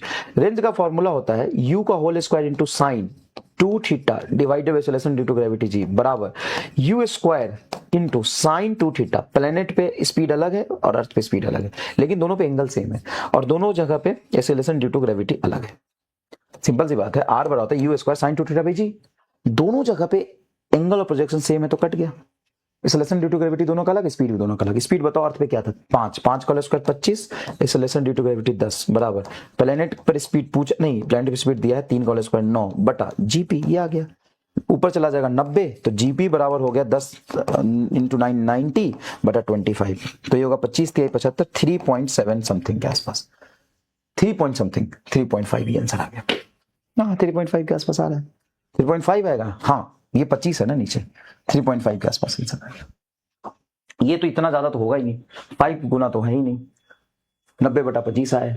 चलिए ये क्या है 22, ये 23 नंबर सवाल है, देखिए ध्यान से। When the object is shoot from the bottom of a long smooth inclined plane kept in angle 60 degree with a horizontal, it can travel a distance x1 along the plane, but when the inclination is decreased at 30 degree and the same object is shoot with the same velocity, it can travel x2 distance, then value of x1 is to x2 will be। ये सवाल पढ़ते ही कितने लोगों को लगा, ईमानदारी से बताइएगा, ये सवाल पढ़ते ही कितने लोगों को लगा सर ये सवाल तो प्रोजेक्टाइल मोशन ऑन इंक्लाइंड है। बताओ कितने लोगों को लगा कि सर ये सवाल तो प्रोजेक्टाइल मोशन ऑन इंक्लाइंड है, जल्दी बताओ। ये सवाल पढ़ते ही कितने लोगों को लगा कि सर ये तो प्रोजेक्टाइल मोशन ऑन इंक्लाइंड है, जल्दी। ये सवाल पढ़ते ही कितने लोगों को लगा कि सर ये प्रोजेक्टाइल मोशन ऑन इंक्लाइंड है, बोलो। लगा तो आप एमआर स्कैम में फंस चुके, ये सिलेबस में नहीं है। आप एमआर स्कैम में फंस चुके, ये प्रोजेक्टाइल मोशन और इंक्लाइंड सिलेबस में नहीं है और नीट और एम्स में कभी भी इस पर सवाल नहीं आया। मैं रिकॉर्डेड इस पर सेशन दे दूंगा, थोड़ा समझा दूंगा, लेकिन प्रोजेक्टाइल मोशन और इंक्लाइंड सिलेबस में नहीं। आप स्किप कर सकते हैं, नीट 2025 में 26 में कभी सवाल नहीं आया। आने को आ जाए तो इसका कोई भरोसा नहीं है, मैं पढ़ा भी दूंगा आपको, लेकिन ये सिलेबस में नहीं है और ये सब सिलेबस सवाल भी ये नहीं है। अब ये सवाल क्या कह रहा है, देखो ये सवाल कह रहा है when an object is shoot from the bottom of a long smooth inclined plane kept an angle 60 degree with the horizontal। ये स्मूथ इंक्लाइन प्लेन है जो कि एंगल ऑफ प्रोजेक्शन 60 पे है और यहां से बॉल को इंक्लाइन प्लेन लॉन्ग शूट कर रहे हैं यू से। देखो when object is shoot from the bottom of a long मतलब बड़ा, स्मूथ मतलब कोई फ्रिक्शन नहीं है, inclined plane kept an angle 60 degree with horizontal, it can travel a distance x1 along the plane। तो इसको सीधा फेंका है तो ये कुछ x1 डिस्टेंस पर जाके फाइनली रुक गया है। अब बोल रहा है it can travel a distance x1 along the plane but when inclination is decreases by 30 degree, 30 degree से डिक्रीज कर दिया, मतलब दूसरा angle of inclination x axis से 30 पे बनाएगा, 60 था 30 से डिक्रीज कर दिया। And the same object shoot with the same velocity travel x2 distance, इसको इंक्लाइन प्लेन के लॉन्ग शूट किया है और ये x2 डिस्टेंस चल के रुक गया है। तो x1 x2 का रिलेशन बताइए, x1 x2 का रेशियो बताइए। तो सर ये projectile motion on incline plane नहीं है, नहीं प्रोजेक्टाइल का है तो स्ट्रेट लाइन है और स्ट्रेट लाइन में स्टॉपिंग डिस्टेंस का सवाल है। कैसे, ऑब्जेक्ट को तुमने यू से फेंका और वो x1 डिस्टेंस चल के रुक गया तो इसका स्टॉपिंग डिस्टेंस है और यहाँ पे इसका स्टॉपिंग डिस्टेंस है। तो सर कैसे करेंगे, कुछ नहीं करना, ये 1D का सवाल है, इसमें g नीचे लग रहा है तो इसके अलॉन्ग जो कंपोनेंट लगता है क्या g sin थीटा लगता है? हाँ सर ये तो हम जानते हैं जी साइन थीटा लगता है। तो भाई मेरे ये फिक्स एक स्ट्रेट लाइन है, एक्सेलरेशन ड्यू टू ग्रेविटी की वैल्यू जी नीचे होते इसका कंपोनेंट जी साइन थीटा इधर आता है तो जी साइन थीटा 1 हो जाएगा क्योंकि ये एंगल अलग है और थीटा 2 हो जाएगा इसमें। स्टॉपिंग डिस्टेंस होता है x1 is equal to u square divided by 2 into effective acceleration इस लाइन के long g sine theta 1 straight line motion हो रहा है बटा x2 is equal to u square बटा 2 g sine theta 2। U square by 2g से square by 2g cut गया, x1 बटा x2 आ जाएगा साइन थीटा 2 ऊपर साइन थीटा 1 नीचे, sine theta sine 30 divided by sine 60, sine 60 होता है √3, साइन 30 होता है 1/√3, तो 1:3 आपका आ जाएगा। And the same object is shoot with the same velocity, it can travel x2 distance, then तो गूगल कर लेना, इसका आंसर गलत लिखा है, 1:3 आएगा बेटा। भाई एक आएगा 1/√3 साइन 60, अच्छा साइन 60 है, सॉरी मैं tan 60 लिख रहा हूँ, बाप रे बाप, सॉरी बेटा सॉरी साइन 60 होता है हाफ और साइन 30 होता है हाफ, साइन 60 होता है √3/2, तो 1:√3 आएगा। अरे साला गड़बड़ आ जाता रे,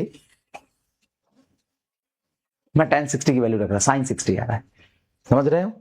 तो ये पीवाई क्यों अच्छा सवाल है, कोई खास बात नहीं। ये क्या कह रहा है, ये 24 नंबर सवाल। In the given figure the time spotted along the x-axis which quantity associated with a projectile motion can plotted along y-axis। मतलब जो भी क्वांटिटी यहाँ रखोगे वो टाइम के साथ चेंज नहीं हो रहा। काइनेटिक एनर्जी टाइम के साथ चेंज होता है, क्योंकि स्पीड चेंज होता है, मोमेंटम भी चेंज होता है, हॉरिजॉन्टल वेलोसिटी नहीं होता है। नन ऑफ दिस गलत है, ये आंसर आ गया। कितना आसान चीज है यार। चलो 25 number, for a ground to ground projectile motion following curve are given below, find the incorrect one. तो एक्सीलरेशन और टाइम का ग्राफ ऐसा बनाइए तो सही है। वेलोसिटी इन वर्टिकल डायरेक्शन, तो velocity in vertical direction linearly घटता है ना बे, मोशन अंडर ग्रेविटी में वर्टिकल डायरेक्शन वेलोसिटी तो लीनियरली घटता है, गलत है। हॉरिजॉन्टल डिस्प्लेसमेंट टाइम के साथ लीनियरली बढ़ेगा, जिस हॉरिजॉन्टल डिस्प्लेसमेंट को लिखते हैं UX into T, UX constant है तो टी के साथ लीनियरली बढ़ेगा, ये भी सही है। वर्टिकल डिस्प्लेसमेंट ये सही है, बट पूरा प्रोजेक्टाइल का वर्टिकल डिस्प्लेसमेंट मतलब प्रोजेक्टाइल का वर्टिकल कंपोनेंट तो मोशन अंडर ग्रेविटी होता है ना, सॉरी पूरा मोशन अंडर ग्रेविटी का कॉपी हो जाएगा, तो तुम्हारा आंसर आएगा गलत में बी। बढ़िया सवाल लगाइए, बोलो बढ़िया सवाल लगाइए। नेक्स्ट देखो, in a projectile motion the velocity is always perpendicular to acceleration, गलत है।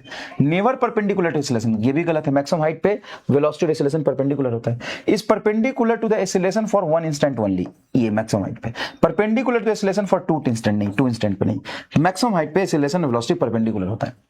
A body of mass m thrown vertically upward at angle theta with the horizontal with a speed u while rising up the magnitude of velocity after t second। देखो magnitude of velocity लिखने से पहले velocity vector form में लिख लो, तो velocity vector form में होगा u cos theta i cap plus u sin theta minus gt j cap, yes और no? हाँ सर बिल्कुल होगा। अब मुझे बताओ इसका मैग्नीट्यूड क्या होगा, तो u इसका मैग्नीट्यूड होगा x कंपोनेंट वाला जो है उसका whole square u square cos square theta plus u square sorry u sine theta minus gt का होल स्क्वायर होगा ना, पूरा y का और पूरा x का होल स्क्वायर, ऐसा आएगा। ऐसा कहीं है? ये नहीं है, ये नहीं है, ये बाप रे बाप, ये पूरा होल स्क्वायर खोलना पड़ेगा। तो ये हो जाएगा तुम्हारा u square sign cos square theta और इसका a square minus b square का होल स्क्वायर करो तो साइन स्क्वायर थीटा, तो ये यूज कर बनेगा plus g square t square minus 2u sine theta into g t, ऐसा बनेगा। तो ये हो गया तुम्हारा u square g square t square minus 2 sine का वाला, साइन वाला आएगा माइनस, ये आ गया आंसर, ये आएगा answer. V square g square t square minus 2 भी sine theta into g t आएगा। बढ़िया सवाल है यार, कुछ खास नहीं है इसमें। देख भाई तुमको अगर नहीं आया, हो सकता है 1% बच्चे को नहीं आ रहा हो कि सर क्या कर रहा है हमको नहीं आया, तो एक काम करना बस, x की वेलोसिटी हमेशा कांस्टेंट ये रहती है, y की वेलोसिटी ये रहती है, हाँ इसका मैग्नीट्यूड लिखो, तो इसका whole square plus u sin theta minus gt का होल, इसका होल स्क्वायर खोल दो और u square sin square theta u square cos theta को कॉमन लेके sin square theta plus cos square theta 1 हो जाएगा। अब दो लाइन लिखना यार प्लीज, तो खुद कर, solve by yourself, solve by yourself, answer दौड़ के आएगा, झक मार के आएगा। चल 28 नंबर सवाल देख। A particle is fired with a velocity u making angle theta along with the horizontal, what is the magnitude of change in velocity when returns to the ground? तो magnitude of change in velocity, x में velocity change होता नहीं है, vertical velocity 2u sin theta change होता है, 2u sin theta, खत्म। In above question change in speed, देखो vertical को जितनी स्पीड से फेंकते हैं उतनी स्पीड से यहां पे टकराए, क्यों सर? x में जो वेलोसिटी है सेम और वर्टिकल वेलोसिटी की डायरेक्शन ही चेंज हो गई, ये वर्टिकल वेलोसिटी का वैल्यू तो सेम ही होगा, जितना ऊपर था ये उतना नीचे होगा, तो स्पीड सेम रहता है तो चेंज इन स्पीड जीरो हो जाएगा। भाई जितनी स्पीड से फेंकते हो ना उतनी स्पीड से टकराता है। एक बात बता, हॉरिजॉन्टल की स्पीड उतनी ही रहती है हमेशा, हाँ, और वर्टिकल स्पीड जो ऊपर दिया है यहाँ पे नीचे आ जाएगा, वर्टिकल स्पीड भी टकराते समय तो वही रहेगा ना। The angle which with velocity vector of a projectile will make with a vertical after time t of its bringing through with the velocity v at an theta to the horizontal is, ये class में कराया तुमको, ये आएगा, बताओ language पढ़ो। ये कह रहा है u पार्टिकल को v वेलोसिटी थीटा एंगल पे फेंका तो t टाइम के बाद कितना एंगल बनाएगा, तो मान ले अल्फा एंगल बना रहा है, तो तू जानता है ना tan अल्फा बराबर u sin theta minus gt बटा u cos थीटा, tan को इधर ले आया बस, tan को इधर ले आया बस। चलिए 31 नंबर सवाल देखिए क्या कह रहे हैं। 31 नंबर सवाल कर रहा है an height 0.4 metre from the ground, height 0.4 metre from the ground, the velocity of the projectile in a vertical from is z is to 2 i cap metre per second, angle of projection from the horizontal is, ओहो हो printing mistake हो गया वहां पे, आई cap में miss हो गया, incomplete question है, कोई टेंशन नहीं है। Angle of projection tan theta होता है इनिशियल वर्टिकल वेलोसिटी बटा इनिशियल हॉरिजॉन्टल वेलोसिटी। अगर तुमको दिया हुआ है, जैसे मान ले मैं वेलोसिटी वेक्टर दे देता हूं 2i cap plus 3j cap, तो एंगल ऑफ प्रोजेक्शन क्या होगा, तो tan अल्फा बराबर वर्टिकल वेलोसिटी 3/2 ये आ जाएगा आंसर। ठीक है ना, कोई खास बात नहीं। नेक्स्ट देखिए 32 नंबर सवाल क्या कह रहा है, A particle is projected with a velocity u making angle theta with the horizontal. At any instant t, its velocity v at right angle to the initial velocity u. Then v is, oh, wow, wow. Copy in notes. Try in rough first. Try in rough. भाई जितने variety में class में तुमसे discuss कर लेता हूं, इसके बाहर सच में कुछ नहीं होता है। 99% चीज तुमको सब यहीं से मिलेगा। कहीं का भी टेस्ट दे ले, कुछ भी दे ले, 99% चीज तुमको यहीं से ही मिलेगा। पर सवाल, particle is projected with a velocity u, तो पार्टिकल को u वेलोसिटी से प्रोजेक्ट किया है at an angle theta, u making at an angle theta with the horizontal. ठीक है, at any instant t its velocity v is right angle to the initial velocity. मतलब initial velocity के direction से इसकी velocity 90 degree पर कब होती है? सर ये 90 डिग्री पर तब हो जाएगा, ये इंस्टेंट पर ये 90 डिग्री हो जाएगा। यस, ये 90 डिग्री हो जाएगा। तो यहां पे स्पीड इस v की वैल्यू पूछी है, ये कैसे निकलेगा मास्टर? ये तो खास बात है, ये कैसे निकलेगा सोचो। चलो एक काम करो, यहां पे एक लाइन ऐसे बना लेता हूं, ये ऐसे बना लेता हूं। ठीक है, ये एंगल 90 डिग्री है। हाँ, अगर मैं ये हॉरिजॉन्टल लाइन ऐसे बना दूं, ये एंगल थीटा है, तो ये एंगल क्या होगा? सर थीटा कैसे? देखो ये इनिशियल डायरेक्शन ऑफ मोशन है। हाँ sir, initial direction of motion, देखो ये इनिशियल डायरेक्शन ऑफ मोशन है कि नहीं? हाँ सर है, इनिशियल डायरेक्शन ऑफ मोशन है। ठीक है, तो इनिशियल डायरेक्शन ऑफ मोशन मतलब इनिशियल वेलोसिटी का डायरेक्शन, इनिशियल वेलोसिटी का डायरेक्शन एक्स एक्सिस से कितना एंगल बना रहा है? थीटा। तो ये इनिशियल डायरेक्शन जो है वो एक्स एक्सिस से थीटा बना रहा है, और तुम कह रहे हो कि इस लाइन से ये 90 डिग्री पर है फाइनल वेलोसिटी। अगर टोटल 90 है, ये थीटा है, तो ये 90 माइनस थीटा होगा। हाँ सर 90 माइनस थीटा होगा। अब ये लाइन हॉरिजॉन्टल से 90 माइनस थीटा है, तो ये 90 माइनस थीटा होगा, तो ये हो जाएगा तुम्हारा थीटा। सर ठीक है, चलेगा। अब बताओ किसी भी इंस्टेंट पे इसका हॉरिजॉन्टल कंपोनेंट कितना होता है? Sir u cos theta. और मान लो ये v है, और v से ये इधर का एंगल थीटा है, तो v का कंपोनेंट थीटा की तरफ होगा v cos थीटा, और इधर होगा v sin थीटा। तो क्या मैं कह सकता हूं कि अगर यहां पे स्पीड v है, तो थीटा एंगल के अपोजिट वाला कंपोनेंट v sin थीटा या u cos थीटा के बराबर होगा? हाँ, तो v बराबर होगा u cos थीटा बटा sin थीटा। साइन बटा कॉस, कॉस बटा साइन होता है tan, cot थीटा, कॉस बटा साइन होता है cot, u cot थीटा। मतलब v is nothing but u cot theta, v is nothing but u cot theta. बोलिए प्रभु जी, बताइए, v is nothing but u cot theta. मजा आया कि नहीं? Ball is projected upward from the top of the tower with velocity 50 metre per second making angle 30 degree with the horizontal. अब tower से फेंका है, तो ये प्रोजेक्टाइल का तो अंतिम केस हो गया भाई, ये तो प्रोजेक्टाइल बाद में पढ़ेंगे। Ball is projected 30 metre per second horizontal direction. अच्छा, तो ये दोनों सवाल जो है, ये हो गया तुम्हारा, ये होगा दोनों सवाल जो है, ये तो हॉरिजॉन्टल प्रोजेक्टाइल का हो गया, यस और नो। तो ये अभी पढ़ाया ही नहीं था, ये आपको मैंने अभी पढ़ाया ही नहीं था। ये हॉरिजॉन्टल प्रोजेक्टाइल का होगा, ये मैंने अभी आपको पढ़ाया नहीं था, समझ गए? अब हम बात करेंगे जनरल 2D मोशन के बारे में। जनरल 2D मोशन मतलब ये प्रोजेक्टाइल का ही एक पार्ट है ना। प्रोजेक्टाइल में हमें पता होता है कि वाई में एक्सेलरेशन है, एक्स में नहीं है, प्रोजेक्टाइल में हमें पता होता है। लेकिन यहां पे हो सकता है एक्स में एक्सेलरेशन ना हो, वाई में हो सकता है इनिशियल वेलोसिटी हमें एक्स में दिया हो, y में एक्सेलरेशन हो, y में इनिशियल वेलोसिटी दिया हो, x में एक्सेलरेशन हो, या x और y दोनों में वेलोसिटी दिया हो, x y दोनों में एक्सेलरेशन हो। लेकिन ये सवाल होता आसान है, बस आपको ख्याल ये रखना है कि x वाली के साथ y के बारे में बात नहीं करनी और y वाली के साथ x के बारे में बात नहीं करनी। x और y को अलग अलग ट्रीट करना है, यूं सवाल सॉल्व होंगे यूं। आइए देखते हैं, ये कह रहा है x and y coordinate of the particle at any instant are given. तुमसे बेटा किसी भी इंस्टेंट पर x में पार्टिकल की पोजीशन ये है, x बराबर 5t minus 2t square, and y में पोजीशन गिवन है y बराबर 10t, ये गिवन है बेटा। कोई प्रॉब्लम नहीं सर, आसान है। Where x and y are the coordinates, where x and y are the coordinates. Acceleration of the particle at 2 second, 2 second पर एक्सेलरेशन बताओ। पार्टिकल की एक्सेलरेशन x में कि y में?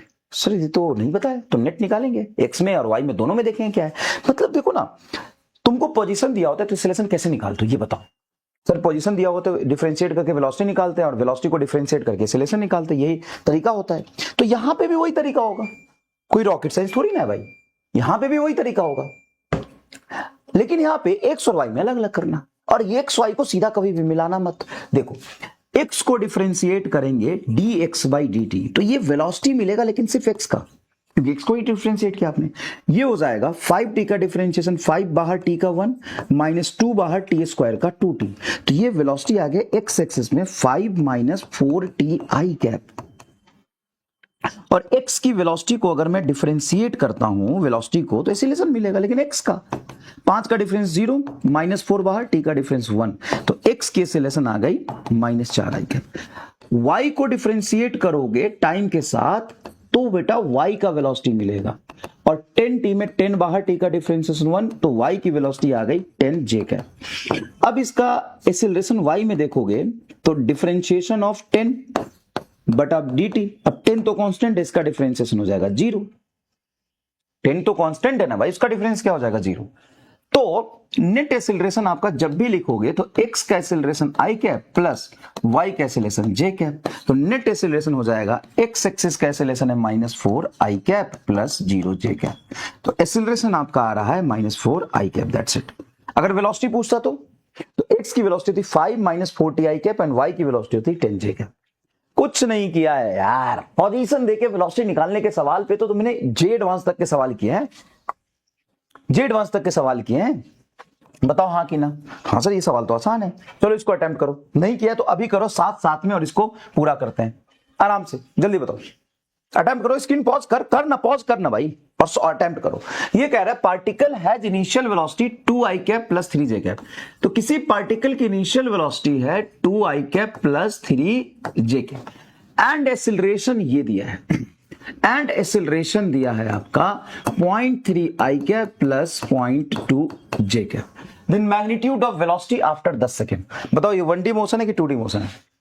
सर अगर देखा जाए तो x एक्सिस में भी हो रहा है, y एक्सिस में भी हो रहा है, तो x और y को एक ही साथ हम डील करेंगे कि अलग अलग? कभी भी x वाले के साथ बैठोगे तो y की बात नहीं करोगे, y वाले के साथ बैठोगे तो x की बात नहीं करोगे। x की बात मतलब जिसमें i लगा है वो x का होता है, जिसमें j लगा है y का होता है। मुझे बताओ x की इनिशियल वेलोसिटी क्या है? ये वेलोसिटी है ना t इज इक्वल टू 0 पे इनिशियल, देख लो इनिशियल वेलोसिटी, तो x की इनिशियल वेलोसिटी क्या है 2, और x का एक्सेलरेशन क्या है सर 0.3, जो i लगा है x का एक्सेलरेशन है, x की देखो वेलोसिटी x का y का, एक्सेलरेशन x का y का, तो x की वेलोसिटी x का एक्सेलरेशन।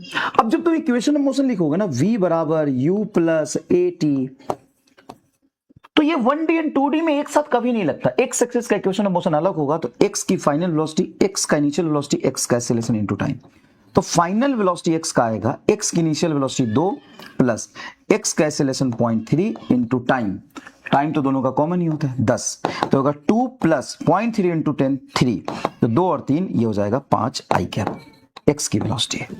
और y की वेलोसिटी निकालेंगे फाइनल, तो y की इनिशियल वेलोसिटी प्लस y का एक्सेलरेशन टू t, y का इनिशियल वेलोसिटी बताइए सर ये 3, हाँ 3, प्लस y का एक्सेलरेशन बताइए सर 0.2, हाँ 0.2 इंटू 10, तो बताओ क्या हो गया 3 प्लस 0.2 इंटू 10 2, 3 2 5, ये आ जाएगा 5। तो सर x में वेलोसिटी 5 आ गई और y में 5 आ गई, नेट वेलोसिटी कैसे निकलेंगे सर? दोनों को लिख लेंगे sir, vx i cap plus vy j cap, तो ये हो गया 5 प्लस 5 बराबर 10, ये बिग रॉन्ग। x की वेलोसिटी और y की वेलोसिटी को सीधा i कैप j कैप में ऐसे नहीं जोड़ते हैं, आपकी जो फाइनल वेलोसिटी होगी 5i कैप, देखिए, और ये y की वेलोसिटी देखो, y की वेलोसिटी तो इसमें j कैप 5j कैप, तो या तो वेक्टर फॉर्म में ऐसे लिखोगे, या इसकी स्पीड पूछेगा तो रूट अंडर 5 का होल स्क्वायर प्लस 5 का होल स्क्वायर, 25 25 रूट 50 मतलब 5 रूट 2 जाएगा। तो इस तरीके से अप्रोच करना है बस, और कोई रॉकेट साइंस में नहीं है भाई साहब। नेक्स्ट देखिए क्या कह रहा है, ये कह रहा है कि a position vector of the particle is given, तो देखो पोजीशन वेक्टर तुमको गिवन है r बराबर 15t स्क्वायर आई कैप, देखो 15t square i cap plus 4 minus 20t square J cap, मतलब फाइंड एक्सेलरेशन एट 1 सेकेंड। रे भाई पोजीशन देके एक्सेलरेशन तो हम कई बार निकाल चुके हैं, क्या करना होता है सर? 2 बार डिफरेंशिएट, इसमें क्या कर लोगे? सब दो बार डिफरेंशिएट करो। और देखो ये सारे सवाल पूछे हुए हैं, देखो ये नीट 17 का है, ये नीट 12 का है, ये जेईई मेन 2019 का है। मतलब समझ रहे हो, मतलब क्या समझे, पता ना क्या समझे सर, इससे सवाल आता है। यस, अब बताओ पोजीशन वेक्टर में जहां आई कैप लगा हुआ एक्स का पोजीशन वेक्टर, तो तुम एक्स को लिख सकते हो 15t²। सर एक्स कहां से आ गया, अरे पोजीशन में एक्स की पोजीशन है, ये वाई की पोजीशन है, वाई बराबर हो जाएगा 4 - 20t², ऐसे ये आएगा। हाँ सर, अब इसको डिफरेंशिएट करो तो सर dx/dt करेंगे। हाँ तो 15 कांस्टेंट बाहर, t² का हो जाएगा 2t, तो x एक्सिस में वेलोसिटी आ गया 30t, एंड y में वेलोसिटी निकालने के लिए y का डिफरेंशिएशन करोगे। बताओ 4 का डिफरेंशिएशन 0, -20 बाहर, t² का 2t, तो ये हो जाएगा -40t y के लॉन्ग वेलोसिटी। इसको एक्सेलरेट करोगे तो x मिलेगा, 30t का डिफरेंशिएशन 30, और ay बराबर होगा dvy/dt, -40t का डिफरेंशिएशन -40। तो नेट एक्सेलरेशन अगर तुम निकालोगे भी तो 30i कैप प्लस नहीं -40j कैप। इसका मैग्नीट्यूड बताओ क्या होगा, मॉड ऑफ ए 30 और 40 का नेट वेक्टर सम क्या होगा, 50। बताइए, ये देखिए ये जेईई मेन 2019 का सवाल है। बताओ ये क्या कह रहा है, ये कह रहा है object start from the point इतना, मतलब ये पोजीशन दी हुई है, object start from the point इतना, पॉइंट्स की कोऑर्डिनेट दी हुई है, मतलब इनिशियल एक्स का वैल्यू और इनिशियल वाई का वैल्यू तुमको दिया है 2i cap plus 4j cap, मतलब x कोऑर्डिनेट की इनिशियल वैल्यू, y कोऑर्डिनेट की इनिशियल वैल्यू एट t = 0। देखो इनिशियल हो गया, with velocity 5i cap 4j cap, मतलब x एक्सिस की वेलोसिटी है 5i कैप एंड y की वेलोसिटी आपकी 4j cap, with a constant acceleration इतना, तो x एक्सिस की एक्सेलरेशन 4 एंड y की एक्सेलरेशन भी 4। What is the distance from the point from the origin at 2 second. ये बोला what is the distance from the particle, distance from the particle from origin, मतलब मान लो, अच्छा origin से पूछा है, अरे साला, तो ओरिजिन से पूछा है तो फाइनल पॉइंट पूछा है। What is the distance from the origin, मतलब x final and y final की वैल्यू पूछी है 2 सेकंड पर। मतलब तुम्हें डिस्टेंस ट्रेवल नहीं पूछा है, ओरिजिन से कोऑर्डिनेट पूछा है। देखो ना, what is the distance from the particle from origin, और चला ओरिजिन से नहीं था, चला यहां से था। अब ये फंसा दिया जेईई कि अगर सवाल तुमको जेईई मेन के पीवाई के करने हैं ना, तो 19, 20, 21, 22 करना, अच्छे सवाल है ना। जब तुमको मान लो कि तुम सारे तो ऐसे भी नहीं कर सकते हो, 8-8 शिफ्ट और 2-2 सेशन होता है, तो तुम ऐसे जरूर कर सकते हो कि अगर तुमके करना है कि अच्छे सवाल कहां मिलेंगे, तो 24 में एकदम बकवास है, 23 में बकवास है, 22 तक ही बकवास है, 19, 20, 21 करना। चल तो सुनो ध्यान से, क्या मैं एक्स एक्सिस में अलग डील करूं, हाँ तो क्या एक्स एक्सिस का डिस्प्लेसमेंट बराबर एक्स की velocity into time plus half x की एक्सेलरेशन इनटू टाइम का होल स्क्वायर, ऐसे बात करेंगे।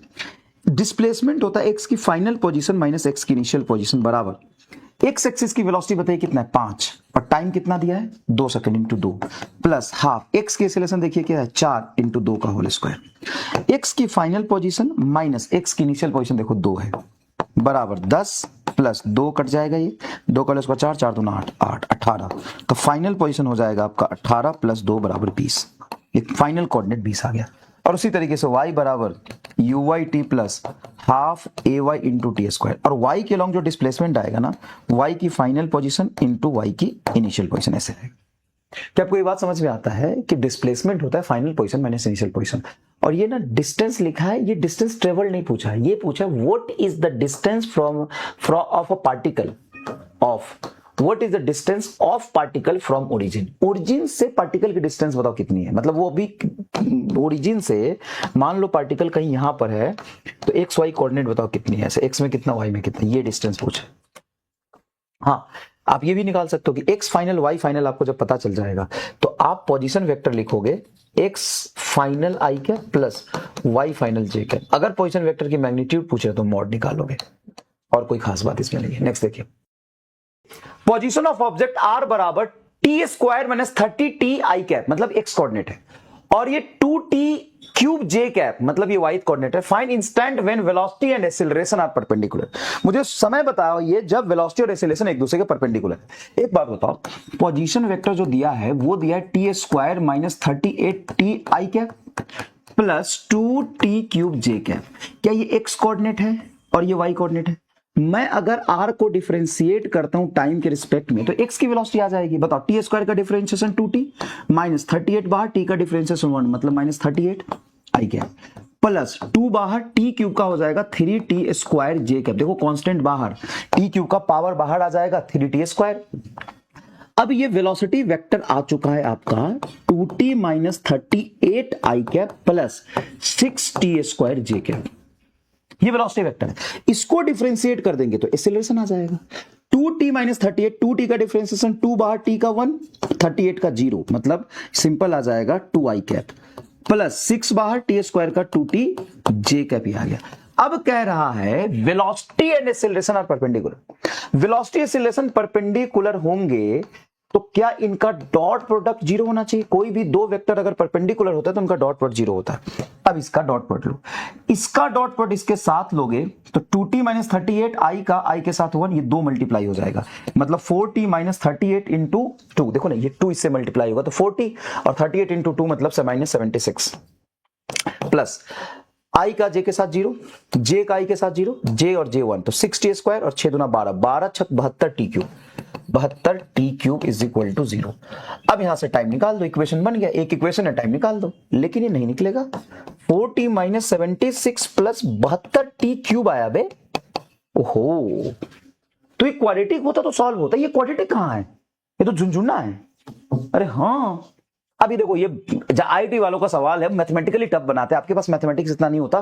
कंसेप्ट समझिए कि ये पोजीशन गिवन है, वेलोसिटी निकाल देंगे, वेलोसिटी को डिफरेंशिएट करेंगे, एक्सेलरेशन निकालेंगे, आई और जे को अलग रखना बस। अब यहां पे बोला है कि टाइम बताओ जब दोनों परपेंडिकुलर है तो वेलोसिटी और एक्सेलरेशन का डॉट प्रोडक्ट, अगर वेलोसिटी एक्सेलरेशन परपेंडिकुलर तो जीरो हो जाएगा। इक्वेशन बन गया, टाइम निकालो। लेकिन अगर ऐसा इक्वेशन आ जाए तो क्या करोगे? अब देखो, तुम्हें एग्जाम देना है नीट का ऑब्जेक्टिव, ऑब्जेक्टिव में 4 ऑप्शन होगा तो 4 टाइम की वैल्यू होगा। टाइम की वैल्यू मान लो 0 सेकंड दिया तो टाइम को 0 रख के वेरीफाई करो, 1 दिया, 2 दिया, 6 दिया, 18 दिया, तो जो टाइम दिया यहां पे पुट करो। अगर इस टाइम के किस वैल्यू के लिए, टाइम के जिस वैल्यू के लिए टाइम पुट करके 0 आ जाए तो वेरीफाई हो जाएगा इक्वेशन। जैसे 0 रख दिया टाइम, तो टाइम को 0 रखो, 0 0 तो माइनस 76 आएगा जो कि इधर 0 के बराबर नहीं आ रहा। अगर टी को तुम 1 रखोगे, 1 रखो, 4 इंटू 1 माइनस 76 प्लस 72 इंटू 1 का क्यूब। मैं एग्जाम्पल बता रहा हूं, तो ये आ जाएगा 4 माइनस 76 प्लस 72, 72 4 76 माइनस 76 0, ये वेरीफाई हो गया तो t is equal to 1 is answer. अब 2 रख के देखो तो 2 पे वेरीफाई नहीं होगा मतलब 2 आंसर नहीं हो सकता है। तो ऑप्शन से जा सकते हो ना यार, इसमें कोई खास बात नहीं है। ठीक है, नेक्स्ट देखो क्या कह रहा है। A particle start from origin with velocity 3j cap. Particle origin से स्टार्ट कर रहा है मतलब उसका x initial comma y initial की वैल्यू है 0,0 विथ वेलोसिटी 3j कैप, मतलब उसकी इनिशियल वेलोसिटी है 0i cap plus 3j cap. Sir 3j cap तो समझ में आया, 0i कैप क्यों लिखा आपने? तो बोल रहा है पार्टिकल जर्नी स्टार्ट किया है, मोशन स्टार्ट किया है 0j कैप से, मतलब उसकी वेलोसिटी सिर्फ y में, उसकी x नहीं है। अरे मान ले कि तेरे पास सिर्फ y है, तेरे x ही नहीं हो सकता, तेरे पास x ना हो, हर y लेकिन है।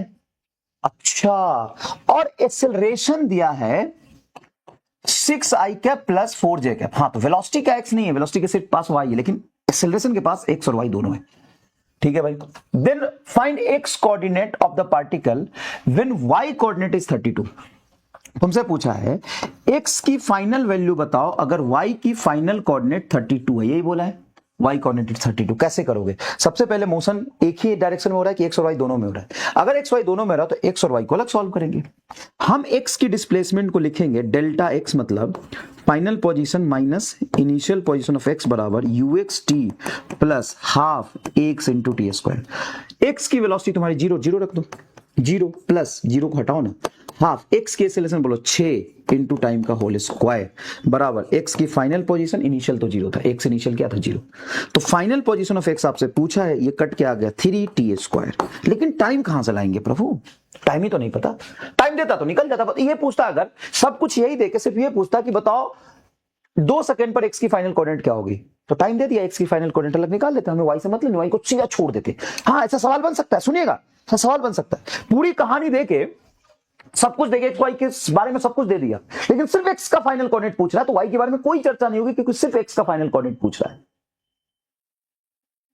अब देखो, वो बोल रहा है कि y की फाइनल कोऑर्डिनेट 32 है, तो लिखो y की फाइनल कोऑर्डिनेट इनिशियल 0, y की initial velocity 3 into T plus half y की इनिशियल एक्सेलरेशन 4 जो y जे कैप लगा सब y का हो जाएगा और जिसमें i कैप लगा सब x का हो जाएगा।